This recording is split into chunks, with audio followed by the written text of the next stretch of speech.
Okay, Commissioner Didier, I think we're good to go. Thank you. So this is Tuesday, January 19th, 2021, and I call the regular board meeting to order. And with that, I believe that Commissioner Mullen, do you have an invocation or something you would like to say?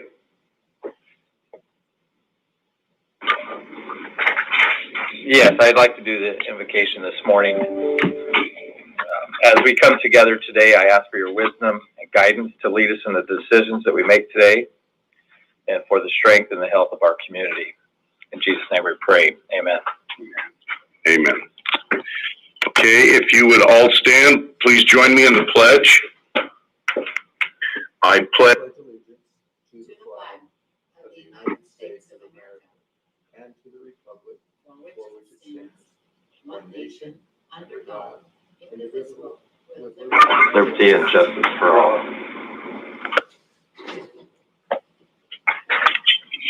All right, thank you very much. First order of business here is recognizing a couple of employees that have spent a lot of years with Franklin County.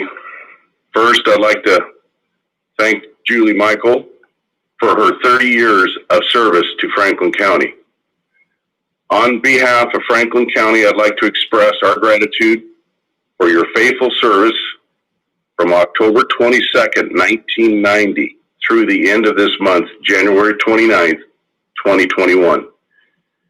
A majority of your years of service as sales and permit specialist with the assessor's office from 1994 to 2017 and as planning and building service specialist since 2017. Your contributions to the county and your years of service have been invaluable. So I wish we were in person to award you this certificate, but I want to thank you very much, Julie, for your service. If the commissioners would like to add to this, they're more than welcome.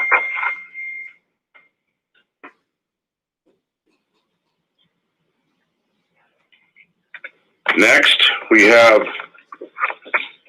from the Sheriff's Department, we have the certificate for Captain, Reserve Captain Russell Akers. Russ, I'm in receipt of your letter of resignation retirement stating that effectively January 2021, you were riding off into the sunset. This is Sheriff Raymond's letter wrote to him. I accept your letter of resignation, and you have served with honor and dignity over the past 33 years. I can't even begin to count the number of volunteer hours you provide to the residents of Franklin County as a reserve deputy for the Franklin County Sheriff's Office. Truly stellar volunteerism. Well, I will forward your in-house working records to Human Resources for your personal file. Please make arrangements. Jim Raymond, I just want to say thank you for 33 years of keeping us safe here in Franklin County. And Russ, again, I wish we were in person so we could shake hands. Thank you very much for your service. All right, next is the approval of the minutes. Mr. Chairman, Commissioner Peck, Commissioner Peck, go ahead. I think it'd be appropriate to offer Sheriff Raymond a moment if he's on the phone to comment on Captain Akers' service. Thank you very much. That's well taken. Sheriff, would you like to say something? I am on the phone, and on behalf of the citizens of Franklin County, this man spent nearly 33 years as a reserve deputy for the Franklin County Sheriff's Office, providing basically free police work to the citizens of Franklin County. Rarely do you see that type of volunteerism come from an individual. He has donated upwards to way north of 25,000 hours of time to this county, and it truly is stellar, and something that you don't see very often out of reserve deputies and reserve officers. So, on behalf of the sheriff's office, I thank him for his service and wish him the best of luck in the future. Thank you, Sheriff. Next on the agenda is the approval of the minutes from November 10th, 2020 to November 17th, 2020. If there's not any corrections or additions, we can okay these minutes. No changes. And Commissioner Mullen, you weren't commissioner at that time, so it'd be tough for you to add anything to that. But okay, we're good on those. The next is public comment. Keith, is there anybody on the phone? I do not have anybody on the. Microphone's not on. I don't have anybody on the phone right now. I have received 2 written public comments that the authors have requested we read into the record. Please go ahead. First one comes to us from Kim Lehrman, a Franklin County resident, dated yesterday. Dear Chairman Didier of Franklin County Commissioning Board, along with Commissioners Mullen and Peck, I'm writing to you on Martin Luther King's 92nd birthday. Today is a day that many Americans pause and reflect on the historical milestones that the civil rights movement addressed, as well as the ground we still have to cover in an effort to further protect the rights of all our residents. As an elected leader, Franklin County Commissioners, you are charged with responsibility to listen to your constituents and to serve all. You show courage in the causes you believe in and boast about listening to your constituents, and yet you are absent as well as silent when others are seeking your leadership. Your values spoke both by hiring lobbyist Zach Kennedy to lobby in the interest of Franklin County residents, as you are sworn to serve the residents who pay taxes for such expenses, of Kennedy's analysis of the current legislature session in Olympia, as well as your values demonstrated by your silence during his biased presentation. Lobbyist Kennedy clearly expressed his values in his barstool delivery style, as well as highlighting each of your values. If there were ever a doubt in a Franklin County resident's mind that our county government supports systemic racism, your values voiced through lobbyist Kennedy has clearly articulated a profound yes. Yes, Franklin County Commissioners, you have chosen a deaf ear to the peaceful protests along Passcode Street through the past spring and summer months.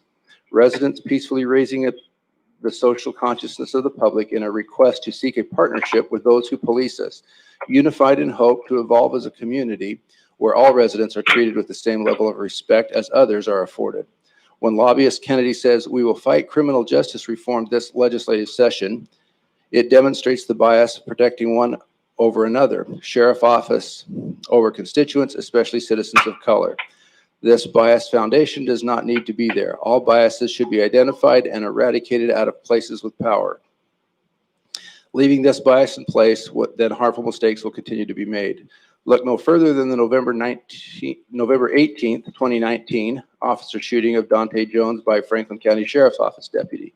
It's a 14-month-old officer-involved shooting that the public has been left in the dark, as no independent investigation has not been brought forward to the public. The public does not know if the officer's choice in disobeying the commanding officer's orders to cease pursuit is an opportunity for lessons learned. Therefore, opening the door to positive changes for our residents' safety so that no life will be lost, or the other choice, which is a case of supporting rogue cops.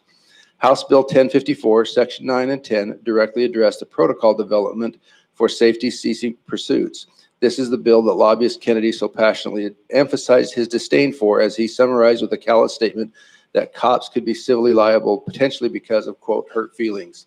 Transparency, government accountability, and willingness to do the hard work to evolve our government so that it better serves all of the county's diverse lives. Commissioners, find those values and list them. Change can be challenging but necessary, and your citizens of Franklin County deserve commissioners who are willing to listen to them. After all, 60% of your county represent people of color.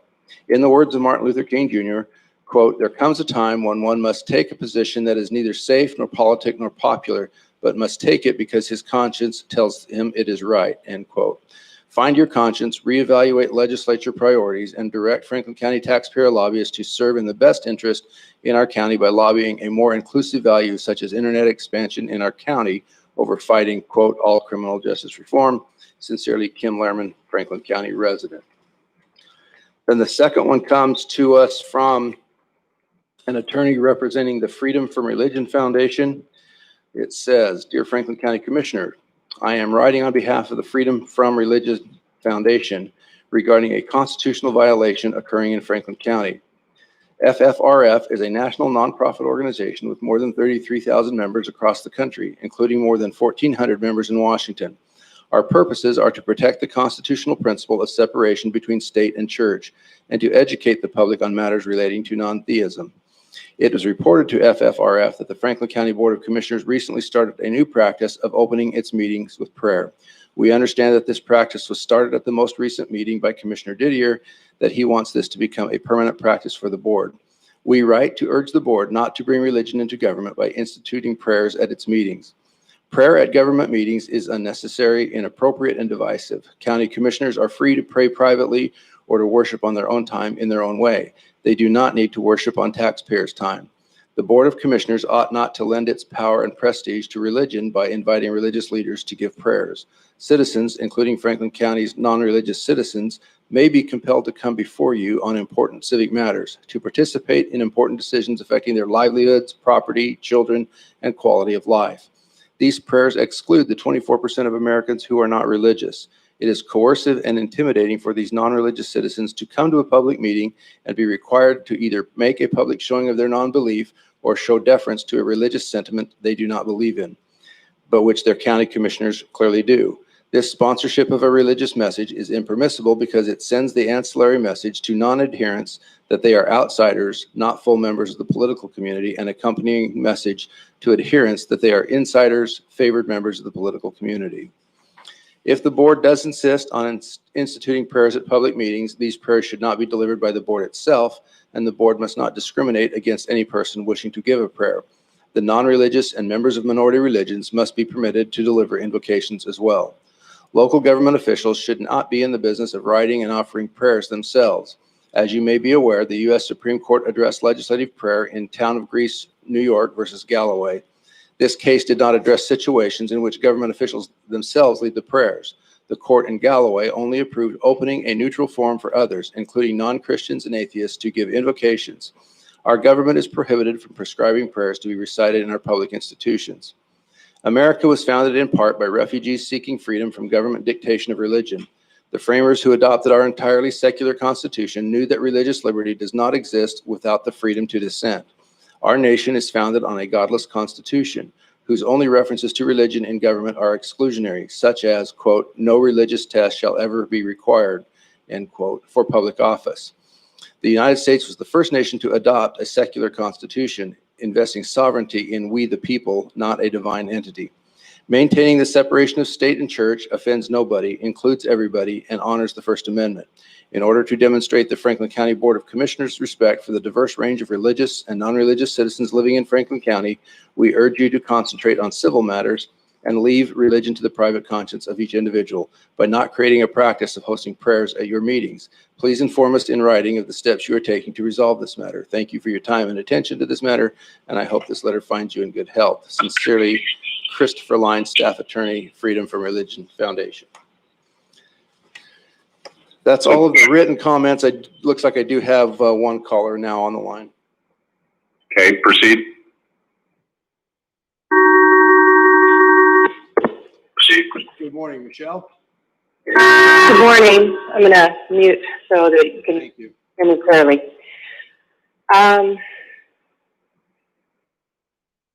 I've been looking at this and looking at past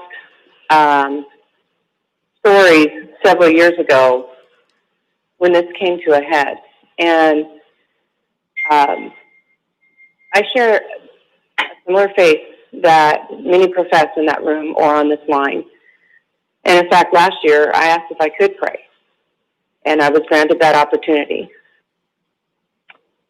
But I am very concerned on the door in the current climate that this would open. I would encourage a moment of silence where everybody honors God or whoever, because what has happened across the country is very awful.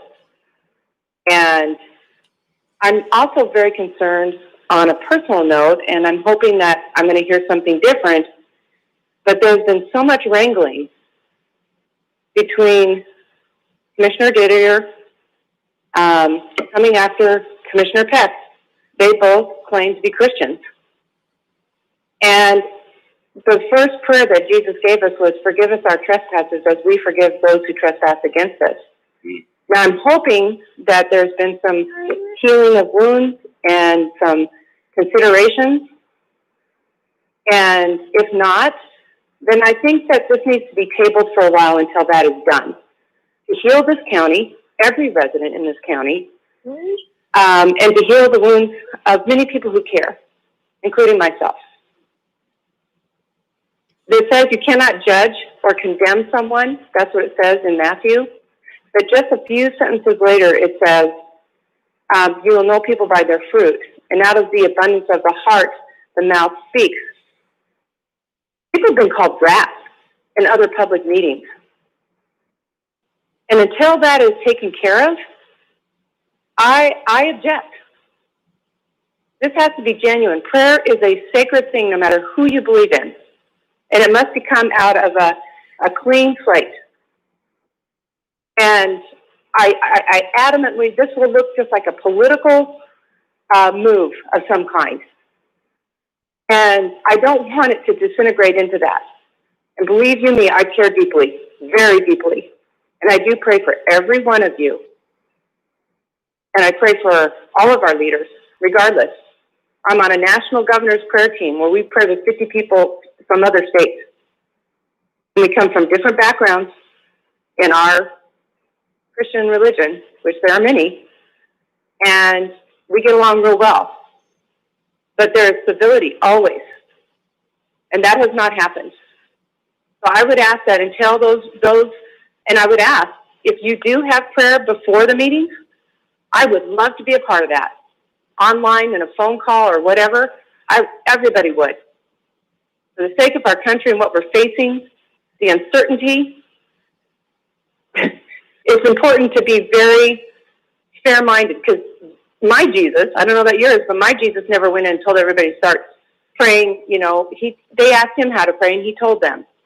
He didn't come in and start telling people. It can be perceived as coercive. However much I believe and love my Savior, this is very important that this be done correctly. Thank you for your time.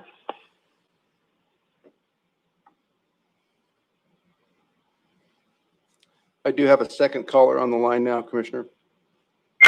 Go ahead. Good morning. Is this Hector? It is. Hi, Hector. You have the floor for 3 minutes. Thank you, sir. Good morning, gentlemen. The reason I'm calling this morning is because I'd like to find out if, from my discussion with Matt Mahoney about the speed calming devices here on Wernette Road between Road 44 and 48. I had the discussion with him over a month ago, and I called Commissioner Peck and I called Commissioner Didier. So I'd like to find out if anybody has any kind of word whatsoever about if they discussed this with Matt, his recommendation with this matter.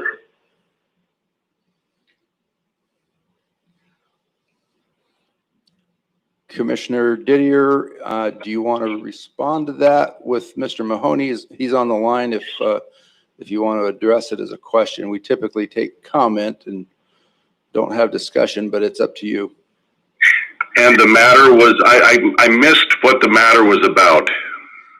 Related. It was about the speed calming devices on Wernette Road that Matt Mahoney and I had discussed prior to me speaking with you or Commissioner Peck.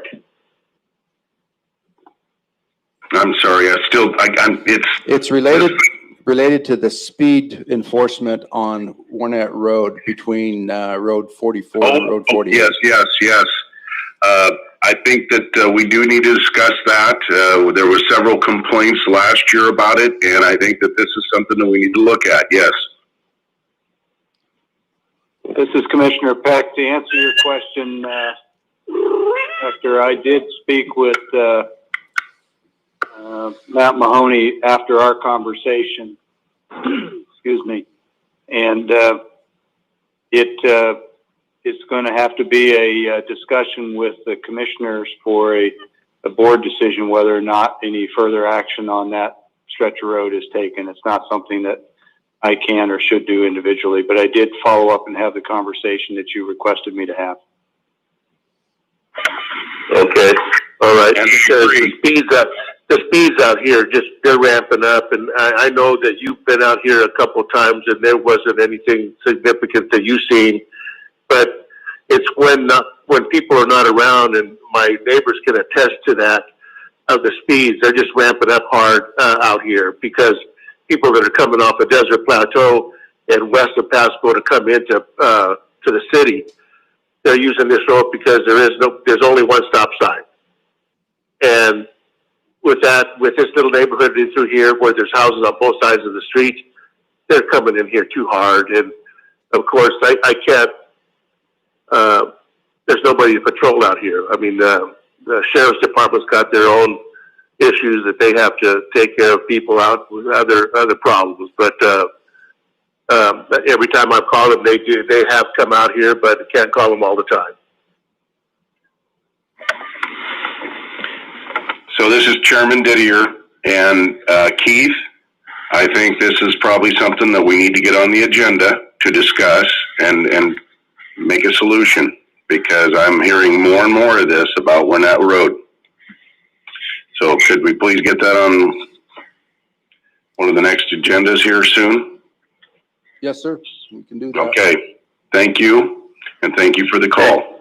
Thanks. Thank you very much. I appreciate you guys' time. Y'all have a good day. So Keith, we have any more phone calls? No, sir.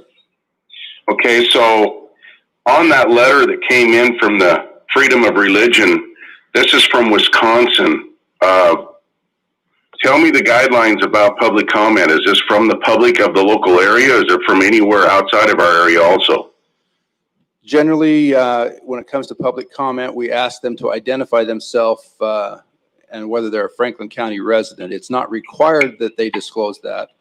The writer of the letter, while it does come from Wisconsin, he represents that there are, he doesn't state specifically if there are Franklin County residents, but he says that there are 1,400 members of their organization in the state of Washington. So he does not state if they have Franklin County members. Okay, because I have it printed out. I read it, and there was one line that I completely disagree with. Our nation is founded on a godless constitution. How can he put that in there? That's my question, but we will move on in the agenda. So thank you very much.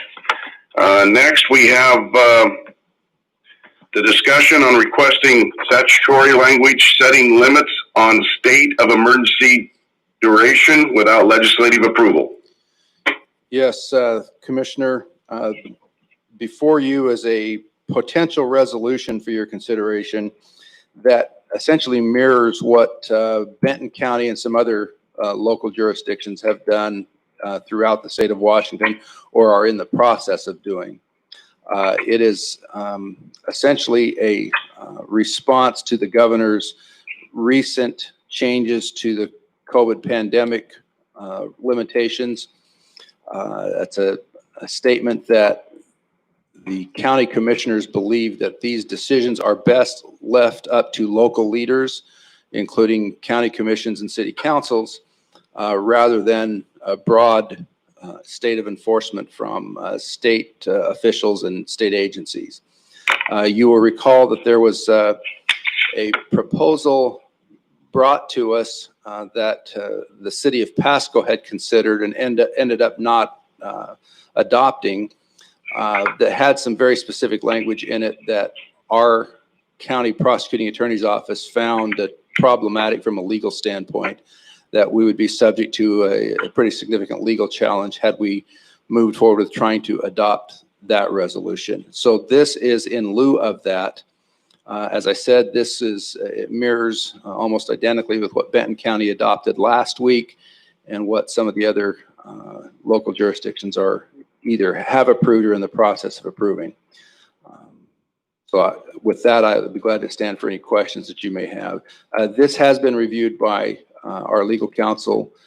They believe that it does not put us in legal jeopardy and would send a strong message to the governor that Franklin County wants to open up remaining businesses and put the decisions for what should be open and closed up to local authorities. Thank you. Questions, commissioners?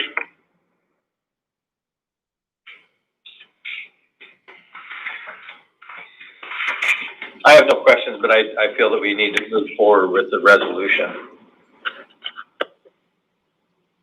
So this is Commissioner Peck. Not so much a question, but comments.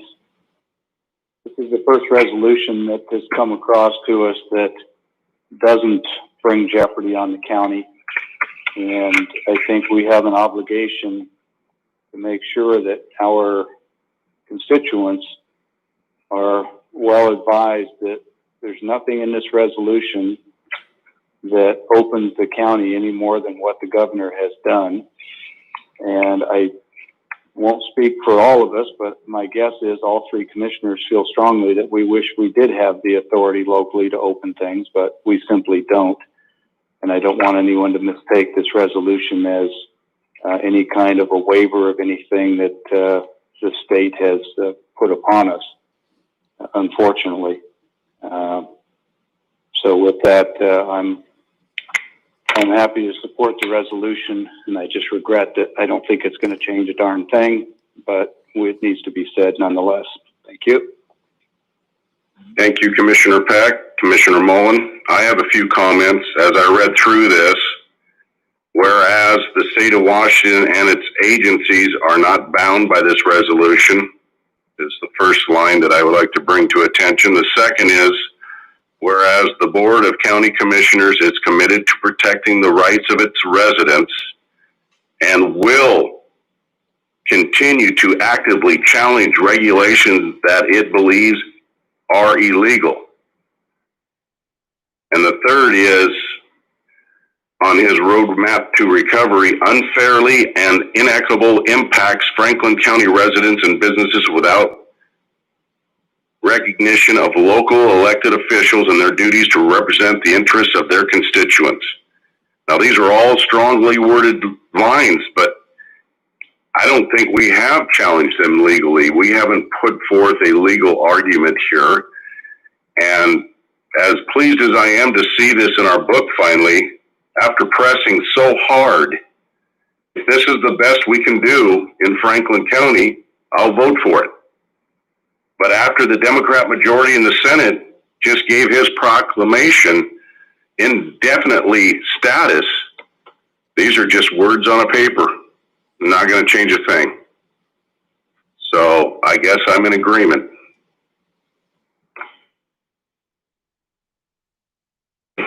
So with that, I'll entertain a motion. Move to approve as presented. I second it. The motion and a second. Discussion. Hearing no discussion, all in favor say aye. Aye. Aye. Aye. Opposed? Passes unanimously. All right, next on the agenda is office business. I think we only have one voucher this morning. Is that correct, Commissioner Mullen? Yes, that is correct. So I make a motion, we move for approval of fund expenditures in the total amount of $503,755.67 as presented, and note that it has been reviewed and signed by two representatives of the Auditor's Office and the County Administrator. Second. All in favor, say aye. Aye. Aye. Aye. Passes unanimously. We move now to the consent agenda with 7 items on the consent agenda.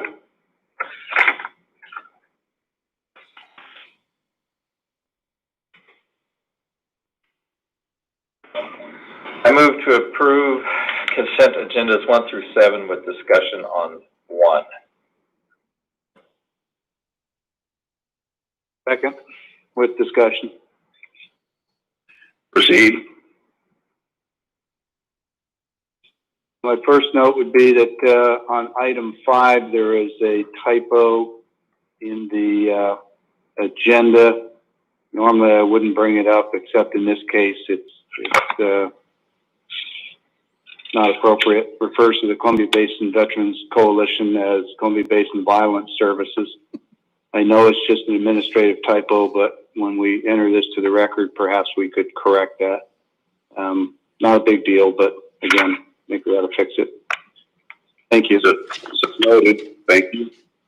Commissioner Mullen?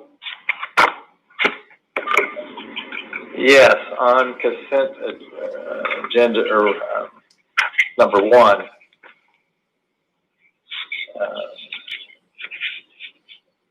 While everything is shut down, I just can't support growing our local government. We should be trying to do more with less, just like all of our local businesses. I do support the positions in the law enforcement. I feel that we cannot jeopardize protecting our citizens. So I'm okay with creating the positions in the law enforcement, but the other positions I am not in favor of. We have a motion and a second on the approval of the consent agenda. Do you want to amend your motion, Commissioner Mullen, or how do you want to proceed? Mr. Chairman, this is Commissioner Peck with additional discussion. Commissioner Peck, please go ahead. The budgeted personnel changes that are reflected in item 1 are, to my recollection, actions that were already taken by the Board of Commissioners last year, have already been approved and are funded in the current budget. So this does not grow anything. What this does is documents decisions that were made last year, and they're being documented now because previous boards asked staff to do this so that each year we could have a look and be able to track changing positions. Some of these are position changes where there's significant savings to the county, and others are ones where there's additional expense. But unless we want to reopen the budget and go through that process, unless we want to revisit these decisions already made by the board last year, I would say we probably have a duty to move ahead with it as presented. And I think it'd be appropriate to hear from Human Resources and or the county administrator on this point, in case I have unknowingly misrepresented any of that history. Carly, Keith? Yeah, I can speak to it. Prior to the last couple years, the positions that were approved during the budget process were never fully documented. And to Commissioner Peck's point, this is basically an administrative document that in one place annually lists all of the positions that are approved in the county. And also to his point, these are already approved as part of the budget. This is just the kind of follow-up administrative document to document those personnel changes separate from just the budget document.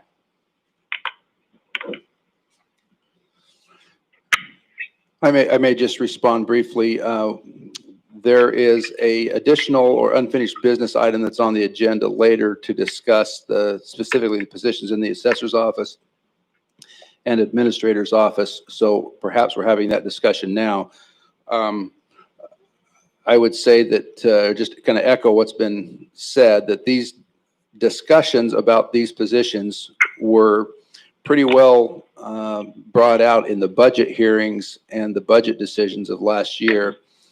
And so today we are asking to reaffirm those, and I suppose there are logistical questions to be raised about the idea of continuing to debate settled decisions of the board. And I fully recognize that this impacts my office and our administration office's ability to perform our work.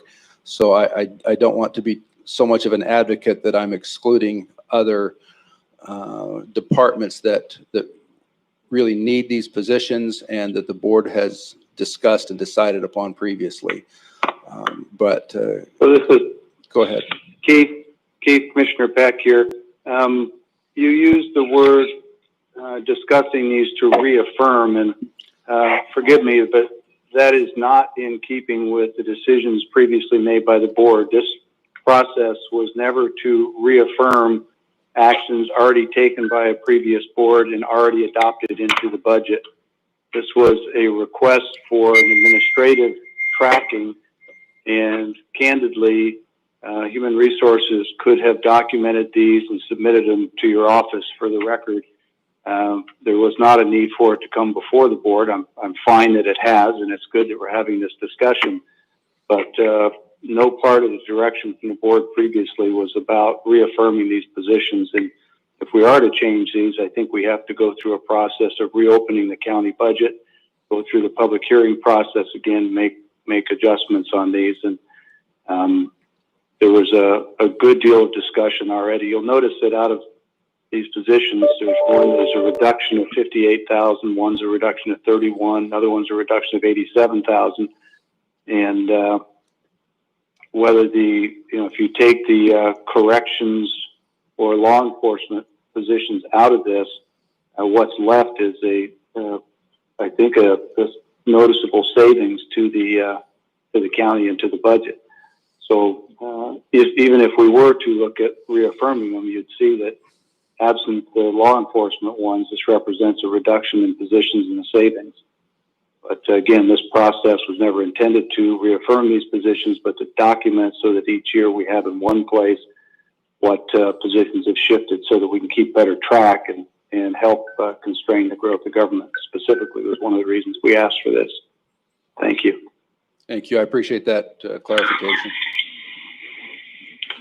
So, Keith, this is Chairman Didier, and I did raise questions during the budget hearings about the growth of government and any increase in permits, fees, or anything like that, that everything be frozen. So it was raised during the budget hearing, and if that's the case, if we have an amendment to this, I'm willing to open up the budget and revisit.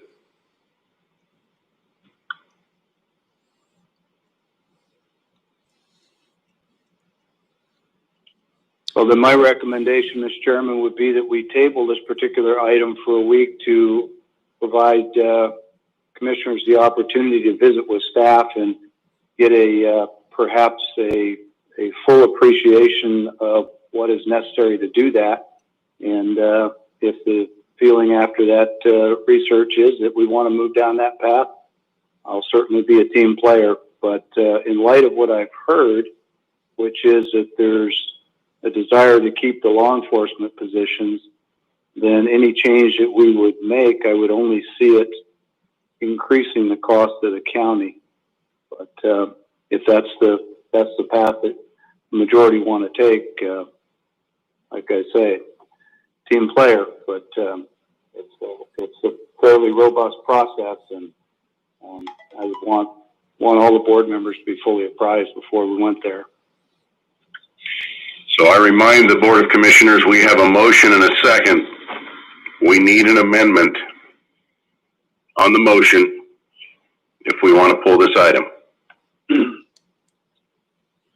I think the motion and the second are appropriate, and we should move forward with it. The motion and the second is to approve all 7 agenda items on the consent. If we want this to go into next week, we need to pull it from the agenda. I make a motion to pull it from the agenda for this week.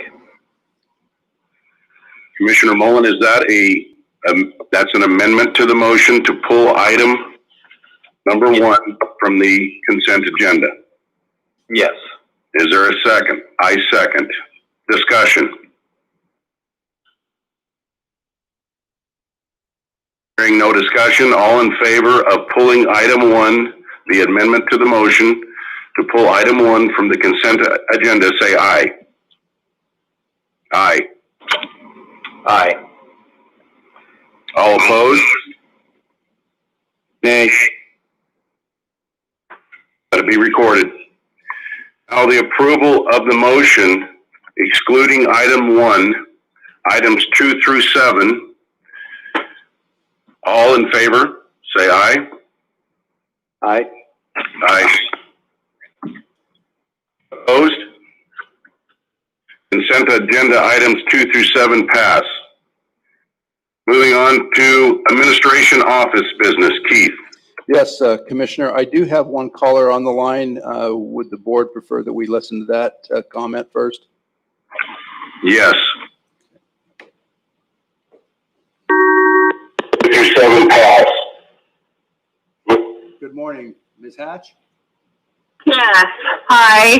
I was just calling to just state that I think that it would be very, very valuable if we do reopen the budget and have a public forum, just as there are so many people, business owners and employees of those businesses, and also people that own rentals that are not able to pay or receive, are able to pay their property taxes.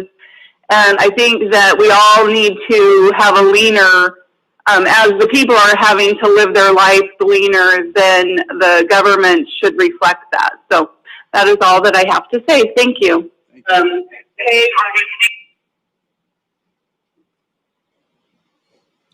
Okay, Commissioner, I have no other callers, and all of my administration office business is really included in that next agenda item, the additional or unfinished business.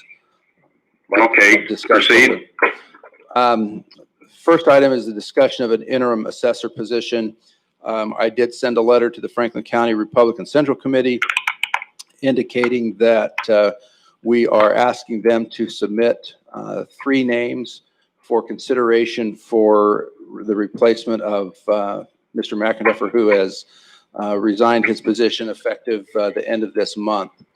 There is a provision in state statute that allows the Board of Commissioners to appoint a deputy or somebody working in the office to fulfill the responsibilities of the elected assessor until such time as the board names a permanent replacement to complete the term of which Mr. McIndoe was elected.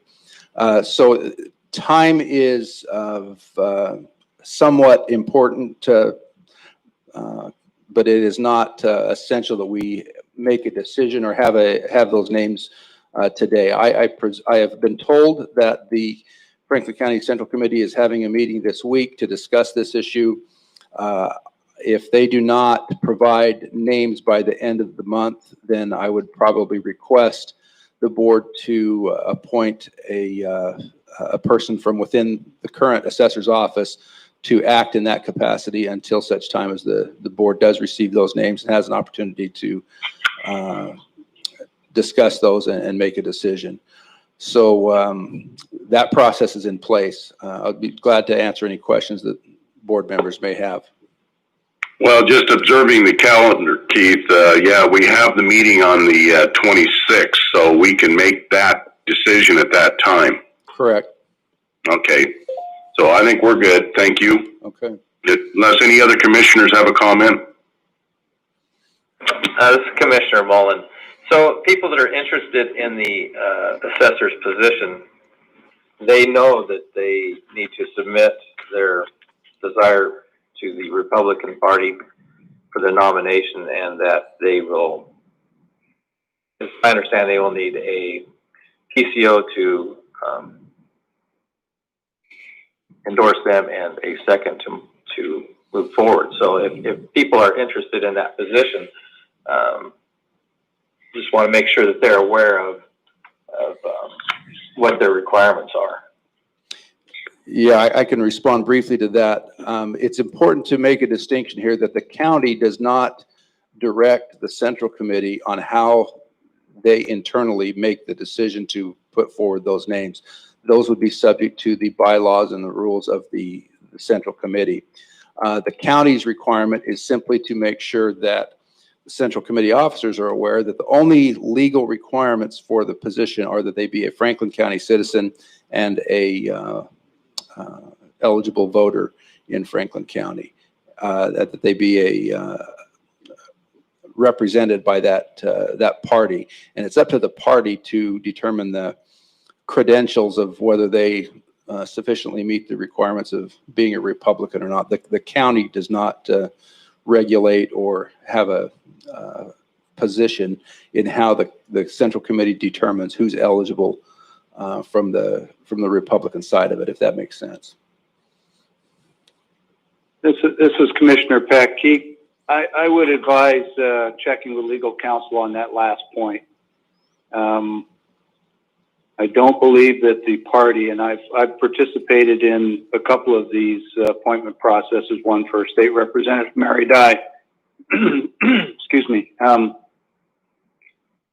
I think that the requirement is that they be a county resident and they declare themselves a Republican. I don't know that the party has the authority to declare someone to be or not to be a Republican. So just a caution there. Thank you. The next item, unless there's any other questions on that, is a discussion on how to proceed with public meetings under the governor's new orders. As of today, I'm still advised that open public meetings are still prohibited under the governor's new orders, the new phased plan that was announced recently. That is scheduled to be through midnight tonight. Whether the legislature extends that, I have not been advised of that yet. So that could happen today. We have had some discussion, and I've discussed this a little bit individually with commissioners on the idea of using a different platform for our public meeting or for our commissioner meetings. WebEx is a product that we used during the budget hearings that worked reasonably well, and I think we have the technological capacity to be able to do that. The only real difference it makes from what we have now is it puts it adds a video component to the audio that we currently broadcast through YouTube and AV Capture. I do have a question that I have yet to find the complete answer to regarding the security of WebEx. As I understand the technology, it would currently allow for ex parte communications to occur between commissioners during a public meeting. And if that were to occur, we could run into challenge violations of the Open Public Meetings Act and the Public Records Act. Every communication between commissioners legally is required to be done in a public meeting. And if there is a technological capacity to circumvent that rule, we could run into some problems. So I'm chasing that down. That shouldn't take long to get an answer to that. That may be a functionality that we can simply turn off during those meetings, but I don't have a complete answer to that just yet.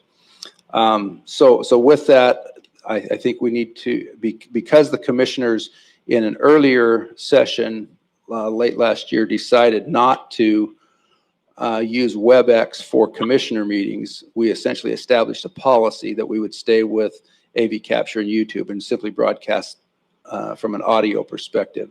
So if the board desires to change that now and use a product, whether it's WebEx or something else, then it seems to me that needs to be discussed in an open meeting and have a board decision to move in that direction. So with that, we'll stand for questions and look for direction from the board as to what you prefer to do.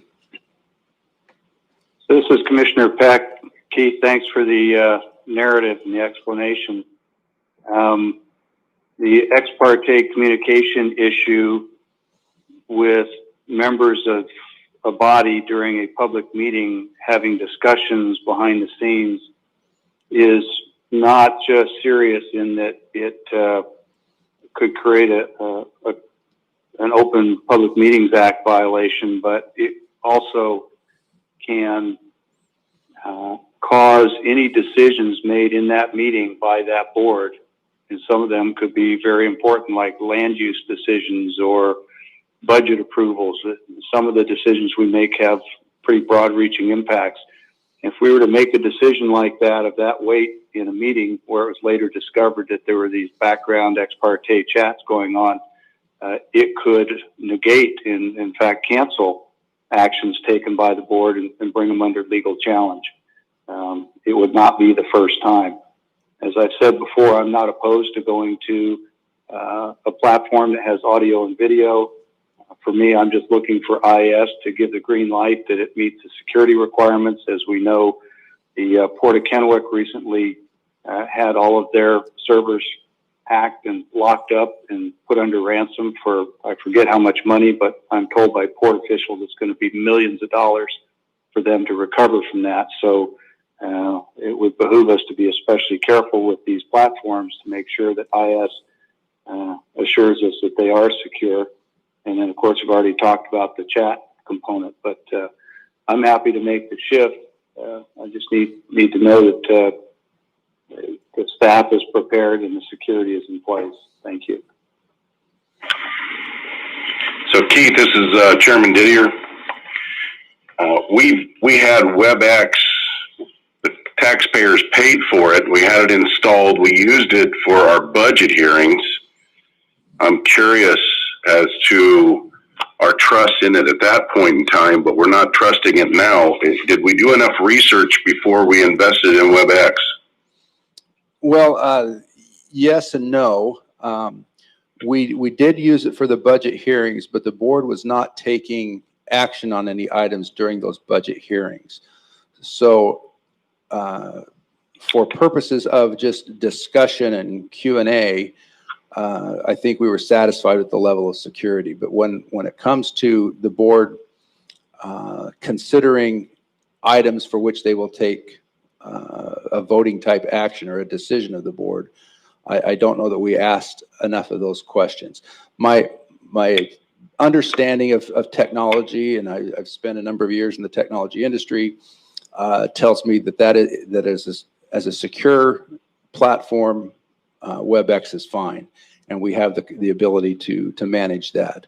But I don't know the answer and need to find out the answer as to whether we can limit, turn off, or in the alternative, and probably the preference is to permanently record and make part of the record any discussion that goes on between board members during an item that's being considered for action. It would be similarly impermissible for board members to, for example, conduct a text messaging back and forth about an item that excludes the public or excludes the third member of the commission if the board were considering that. That is why we typically record or make a record of text messaging using county devices, for example, to try to eliminate that possibility. Well, I got to ask you this then. We are now on this telephone only. That could be transpiring at this time, correct? I don't know how you would do it under the current platform that we have, because YouTube and AV Capture are not two-way communication. They're simply one way of the board's discussions being broadcast to the public. So if board members currently are having private discussions those would be in violation of the Open Public Meetings Act and the Public Records Act. So I can't say that there's not a way around it. Like I said, a personal phone with text messaging or something like that could trigger that. But in terms of the technology that the county is using, we currently do not have that ability, and so we have effectively secured that coverage for our Okay, but for clarity then, did suspension of the Open Public Meetings Act preserve the illegality of ex parte? Absolutely. Yeah, the ex parte communications have not been changed.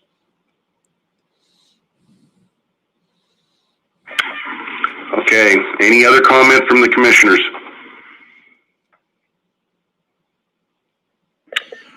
So presuming that we have adequately met those security requirements, is it the will of the board to move forward with WebEx broadcasting of our meeting going forward? Yes, I'm in favor of it. I support the move as long as we have the green light for security from IS. I'm agreeing and supporting it. Like I said, as long as we do have the IT support on that, it is safe. Okay, very good. Thank you. The next item is a discussion on the governor's request to change health department regulating authority. I believe this was brought by Commissioner Peck.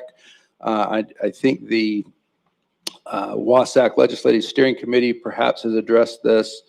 I don't have any particular update or new information other than what has been brought up in prior meetings, but if members of the board have questions or additional information, it's probably a good time to provide that. Hey, Keith. This is Sean Sand. I just wanted to add that we just received a additional bit of information for the board's consideration. The legislature has approved an extension of various proclamations, including Proclamation 20-28.14. That is the Open Meetings Act. So that has been extended by the legislature, and it's basically extended now until rescinded or the state of emergency no longer exists. So the legislature has granted the governor that extension on that particular proclamation. I just want to make sure the board was aware of that, as that might give some additional guidance for how long an additional platform would be established for ensuring the medium of how you'd like to continue those meetings. So I just wanted to make sure you were aware of that as well as the board. Okay, thank you, Mr. Stanton. And let me just kind of recapture that. I know the audio wasn't particularly clear. Mr. Stanton indicated that the legislature has extended the governor's proclamation 2028.14 regarding the Open Public Meetings Act. I think that only thing that changes for the board is probably the necessity of moving forward with a WebEx type platform.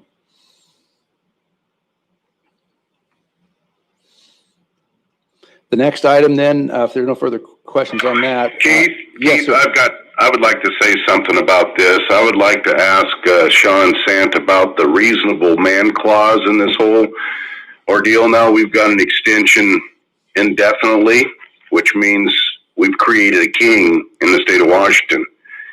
And although I agree with the principles of the state law preempting the county authority on an as-needed basis, I have to say that the health board, this new layer of bureaucracy only lasts as long as the emergency lasts. And when the emergency is pulled away, then this extra layer, we do not recognize it anymore as a county, because if there was any power subject to the abuse, it's the emergency power. And it's obviously being abused at this time.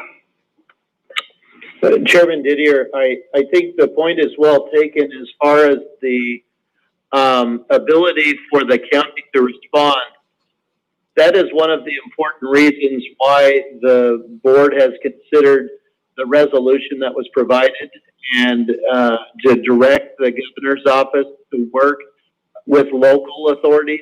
The governor's office has already recognized the importance of local decision-making within the school board.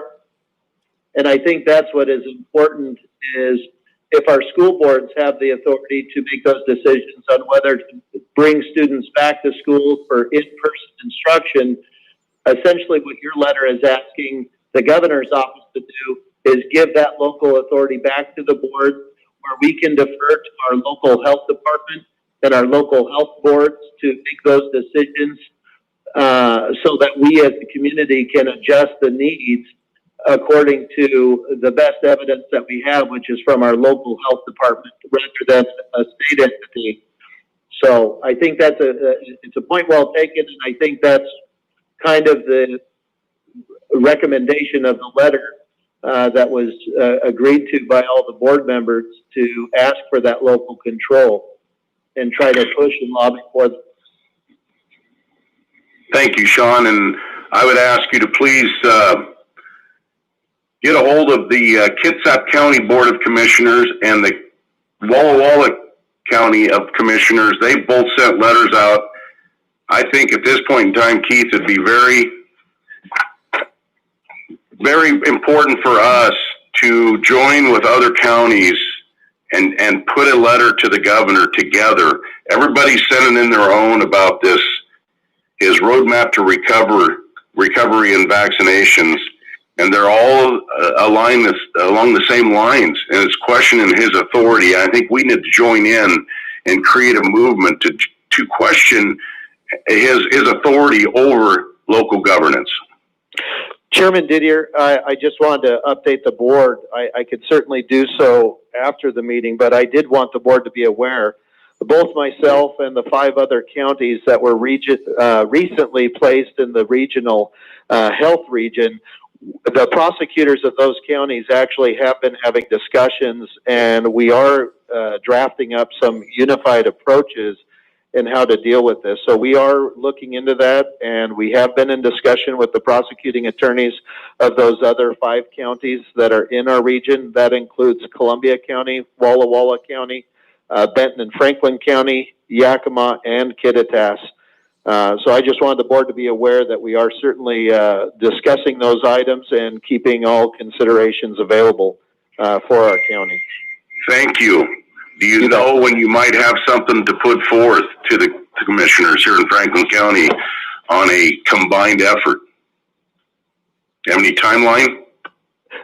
We are still trying to weigh in the current situation and looking at the recent regionalization of joining in these counties into a large region. So we are contemplating all the legal ramifications of that. And as soon as I have something that I could bring back to the board, I will certainly do that. So thank you. There's no other comments from the commissioners, Keith. We can move on. Okay, I want to add something to that discussion. Last week, a group formed that consisted of representatives, primarily county administrators as well as city managers.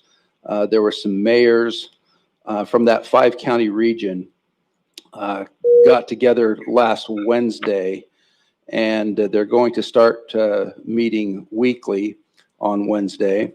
They would like to know, or I guess I would like to know, if one member of our commission would like to participate in those weekly phone calls. If we have more than one member, obviously we would have to post that as a public meeting.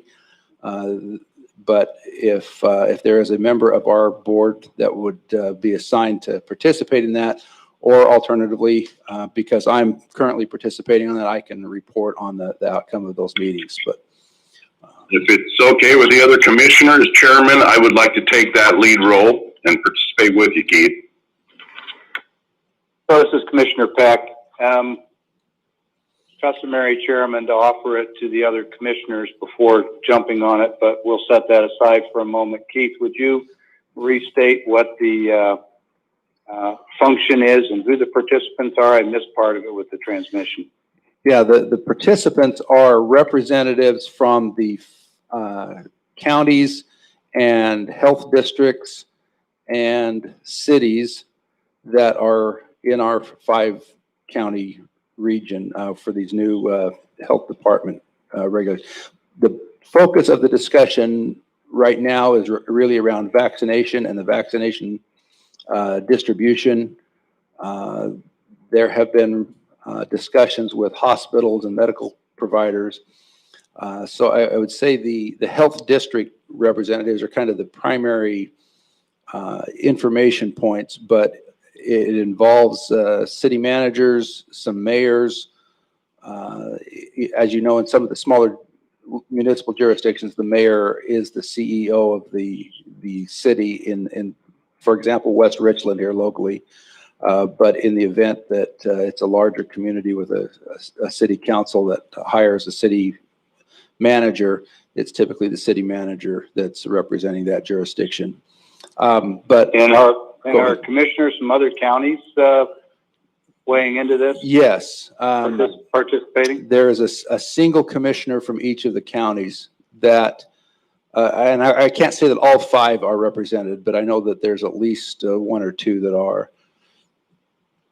Okay, and last question, who organized this group? Is it being driven by state health or health districts? I would say it's being driven at the local level from primarily the city and municipal governments that created the invitation to participate.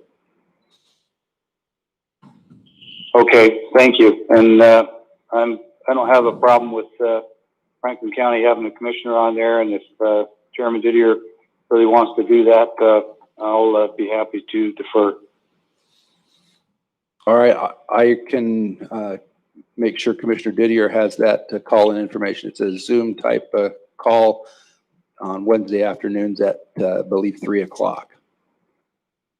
I'm only offering myself. I wasn't trying to take possession of it, so I'm just offering to be that person.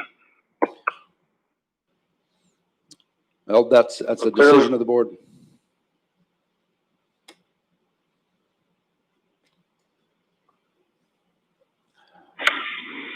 Okay, Keith, I think you have one more item.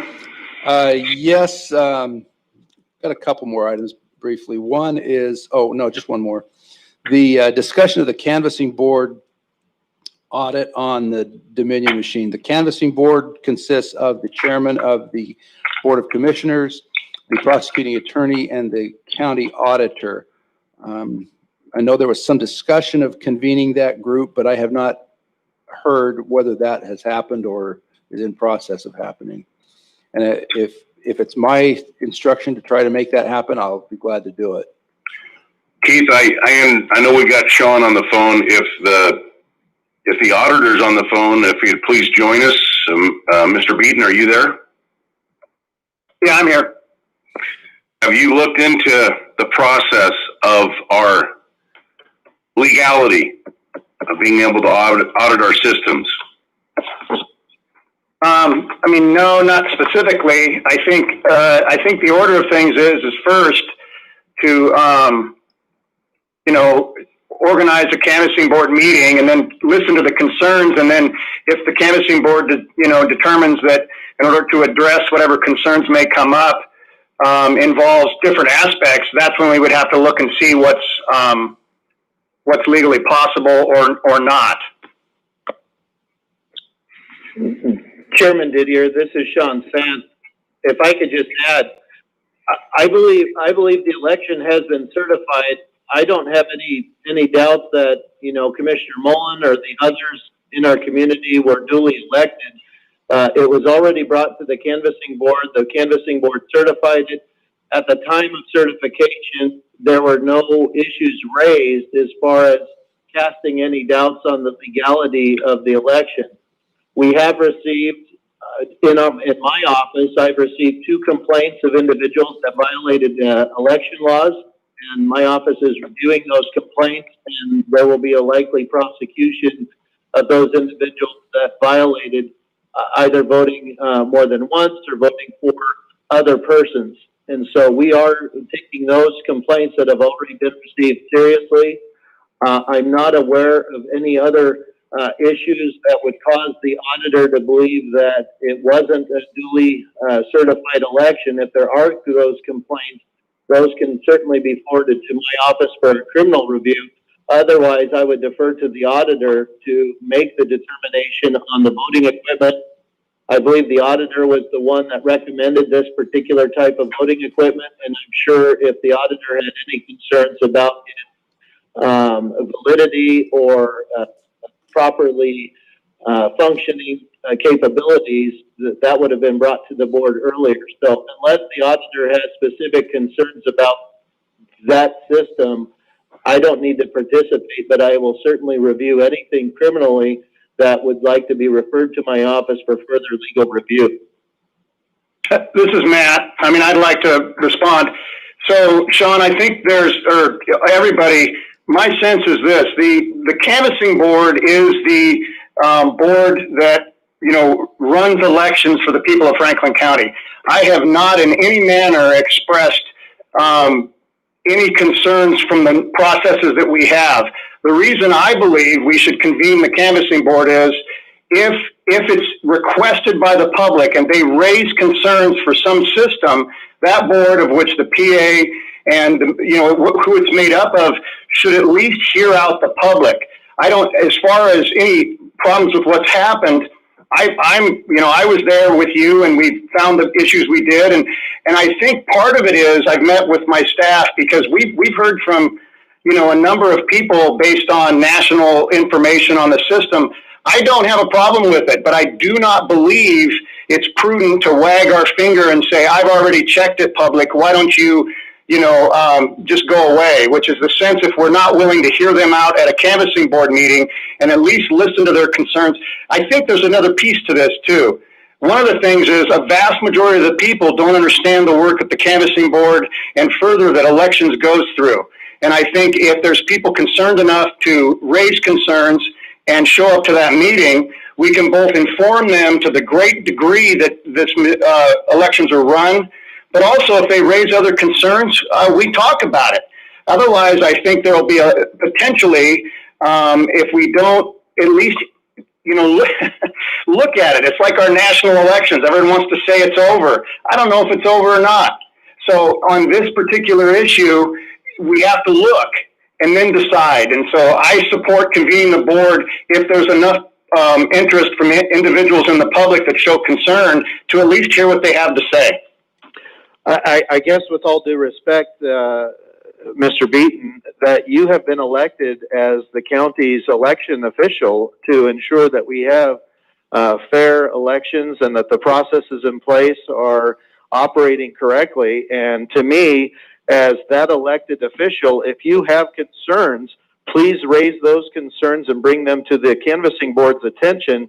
And if it merits us convening the canvassing board to review your concerns, we could certainly do that. But I think you are the first line of authority and accountability for the public, that if you have legitimate concerns that have been raised to you, you could then forward those concerns on to the board for further discussion. And I'm more than glad to participate in that. I just think that the elections department is overseen under your authority. And if you have concerns for the canvassing board, please bring it forward. If you think that it would be beneficial for an educational standpoint to show the public how this system works, whether you want to host your own video and show the process of ballots with a Jane Doe and a John Doe, very generic terms. We don't want to use names of people that have either run in a prior election or perhaps in a future election. We want to use generic names. If you want to run through a test for educating the public on how the system works, I'm all in favor of you doing that, but that's really under your purview first. And if you see a problem that needs to come to the canvassing board, I'll then take a look at it with Chairman Didier. So let me get this straight. You just told me that legally I can go ahead and do what I want without the canvassing board's permission? No, what I'm telling you is that it's your job as the elected county auditor to ensure that the election process is fair. The canvassing board has never directed you, or nor have you sought the input of either the chairman of the board or my office on the processes that you're going to run internally. That's consistent with your functions. And if there's any questions, you've consulted with me or with the canvassing board. And I'm just saying, you've never had any question about how to run elections. I've never tried to instruct you how to run elections. I figured you would bring any kind of concerns about the process to the canvassing board. So if you have specific concerns, please bring those to the canvassing board and we could have that discussion. Gentlemen, You're not, gentlemen, this is Chairman Didier. Go ahead. I think what we need to do is the three of us need to sit down as a canvassing board and have a discussion and bring it forth next meeting as to our results. But yes, Sean, we have heard many concerns from the public about the Dominion voting machine and the discrepancies there within. So I think there have been questions raised, and we need to address those to ensure the integrity of our elections, that every vote counts where it is cast. And I guess my clarification was that previously the canvassing board, including the auditor, participated in certification of the election, well aware that there was concerns being raised with the Dominion voting machine, yet everybody, to my knowledge, every member of the canvassing board voted to certify it based on the information that they had, even after concerns were raised. So I guess I just try to make sure that any concerns that have been raised, those are concerns that the auditor has for the process. And I guess if the auditor is now questioning the results of our election, I will entertain hearing those concerns. Let me speak to this, Chairman. You got the floor. So I think unfortunately, I believe the PA doesn't understand the role of the canvassing board. In fact, every action that I take as the auditor in the elections process is laid out and approved by the canvassing board. And so yes, I want to make this very clear for the record that I believe and I support the elections that have occurred, and I believe they happen to the highest level of integrity in this county. That being said, as the auditor and the one that people come to for elections, and again, I want to reiterate this, the actions of the auditor are on behalf of the canvassing board. So yes, I think that's important to remember. There is a canvassing board policy, and there is everything that's done by me is not a unilateral decision, and I do not have a lack of confidence in our system. I want to be very clear about this. What I have heard that the canvassing board hasn't, and I'm going to direct everyone to start sending everything to all three members, is there is a concern that might cause confidence going forward. What I want to do is to the extent that we can that makes sense, have the government work for the people. And what that means is, if it's reasonable, to go ahead and, after the election, assure the machines are working as billed. I believe they are. I signed it.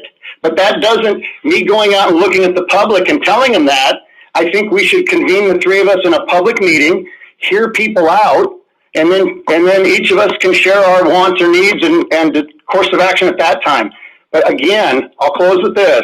The canvassing board is who the public goes to for elections and elections procedures and processes.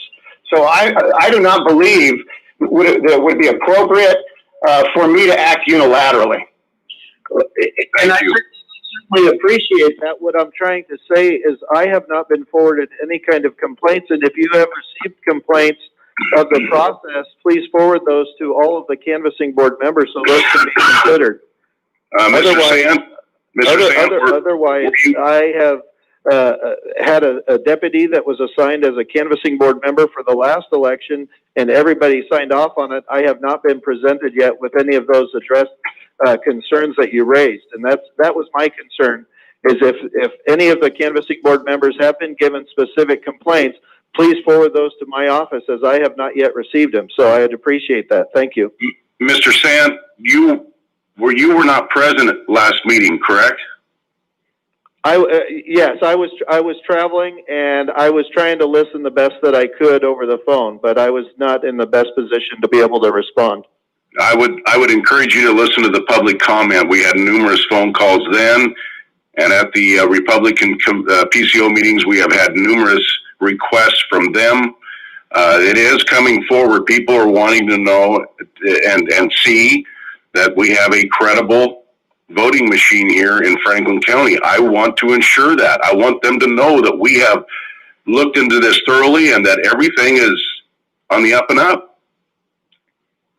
So I would suggest that the three of us meet and then we have a public hearing on it and hear the concerns. This is Commissioner Mullen.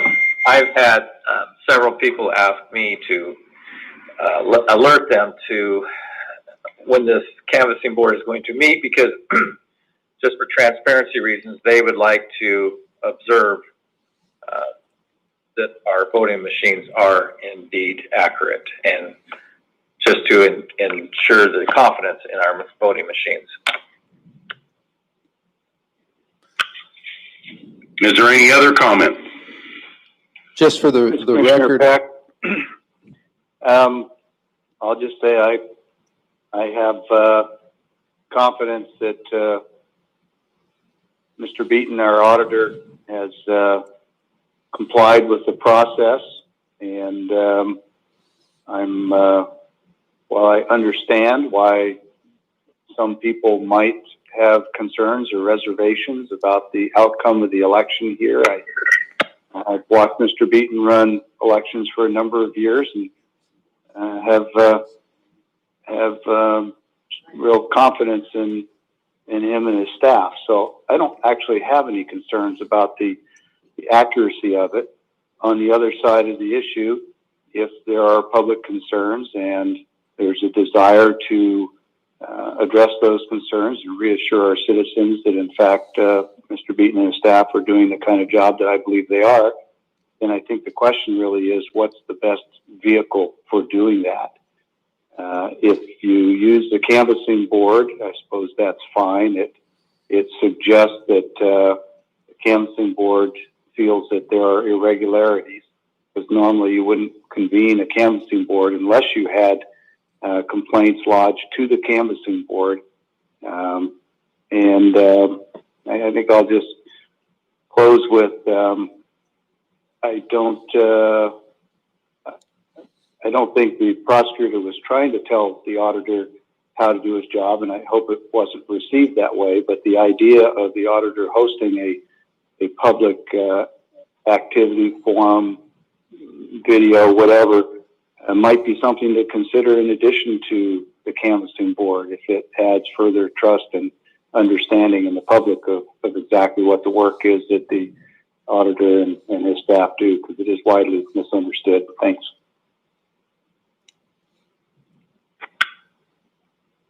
Any further comments? Commissioner Didier, this is Keith. I have a question perhaps for Mr. Sant.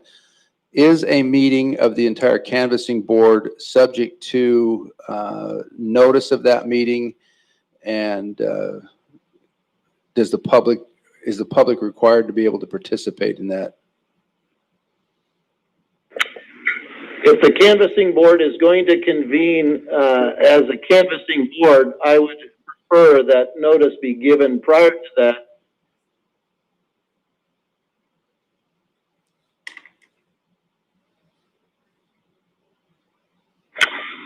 Did you get that, Keith? Yes, I did. Okay. Is there any other discussion?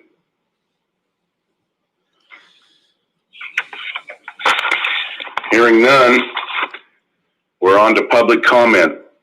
I have no callers on the line. Okay. This is Commissioner Mullen. I do have some questions as far as the discussion goes. By removing the consensus or resolution number 1,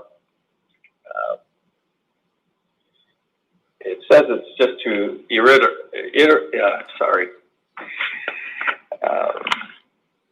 it's just to reinstate that this has already been approved by the budget. So what is the process at this point? I mean, is there any way that we can just postpone these positions until the county's open back up? Or or what is the procedure at this point? Keith, the way I understand it is we're going to have discussion on this next week, correct? That's correct. It'll be a separate item on the agenda. Okay, thank you for that clarification. I just wanted to know exactly what our next position would be on that. So thank you. Okay, with that and no public comment. Commissioner, I do have one caller on the line now. Okay, go ahead. Okay, thank you for that Go ahead, caller. Hello? Yes, go ahead, please. My public comment is the regret of hearing Peter Meckendorfer leaving his position as assessor. As far as I know, he has served very well. I have not been in contact with him on a regular basis, but I do recall that he was put under a great deal of pressure on the Open Space Act. And as my understanding, and I'm asking especially the farmers that are commissioners, but I'm pretty sure that I asked him to really vet that issue, because if the Franklin County has to pay 65% or has to pay the offset of the 65% on the taxes, you better be very clear what we're doing. And if I would like to also express that if he left because of pressure on that from inside the courthouse or otherwise, that is a very sad day. And whoever hires into that position must maintain the standards. Now, I don't like the Open Space Act. It needs to be challenged in the legislature. But I just want to say how with deep regret, a person like Peter Meckendorfer has left that position. Thank you. Thank you. Is that it, Keith? Yes. Public comment? Yes, sir, that's all. Okay, with that, we will move into executive session under RCW 42.30.140, paragraph 4, contract negotiations. Yes, if I may, Commissioner, would probably like to request up to 1 hour for that discussion. Would ask that the members of the commission, the county administrator, clerk to the board, the human resources director, and the sheriff and his staff be allowed to participate.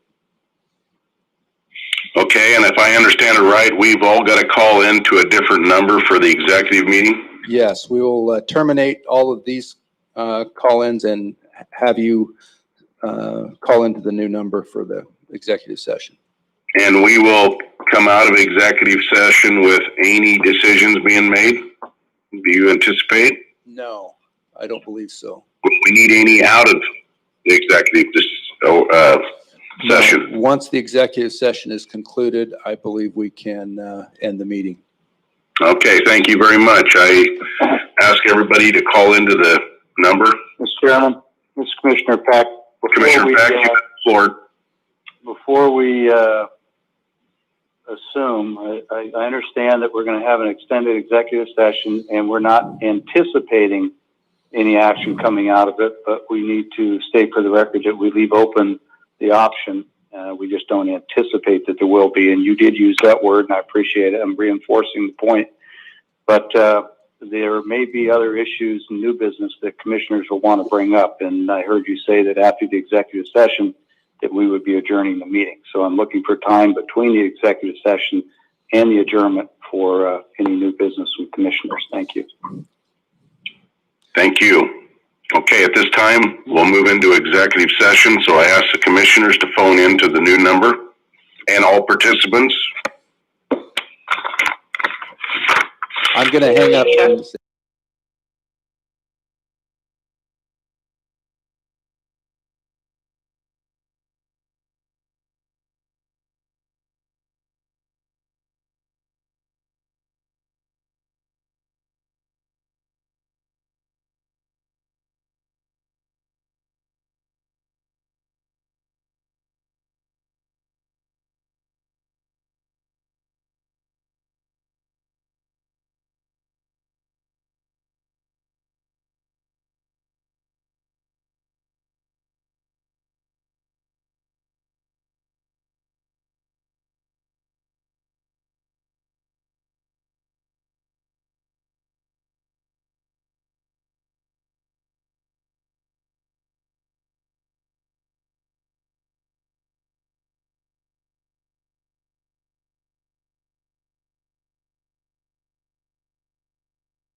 Okay, we're good to go.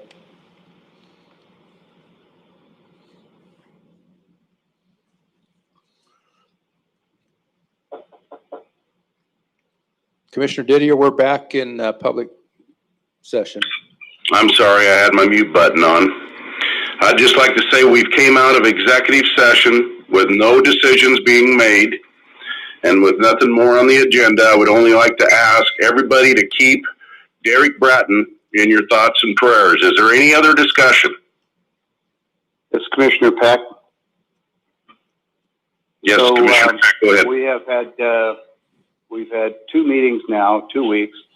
Last week, the chairman announced that we would be doing an invocation at the start of our meetings. That was not a board decision. And today, Commissioner Mullen offered his invocation.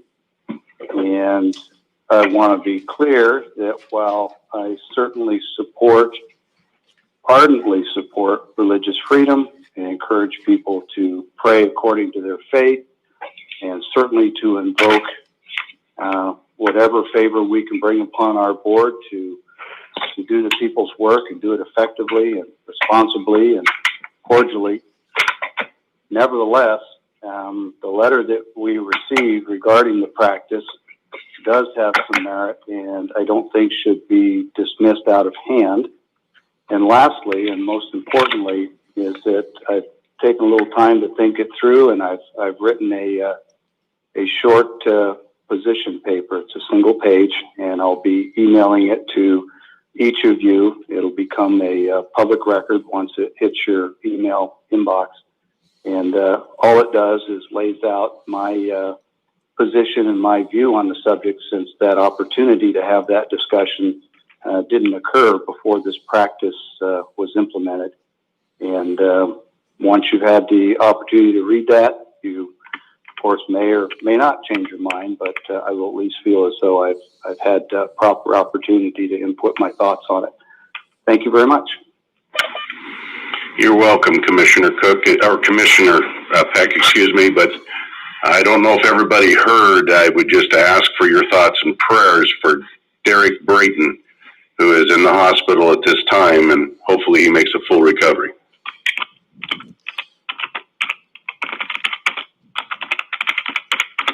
Is there any other business for the good of the board?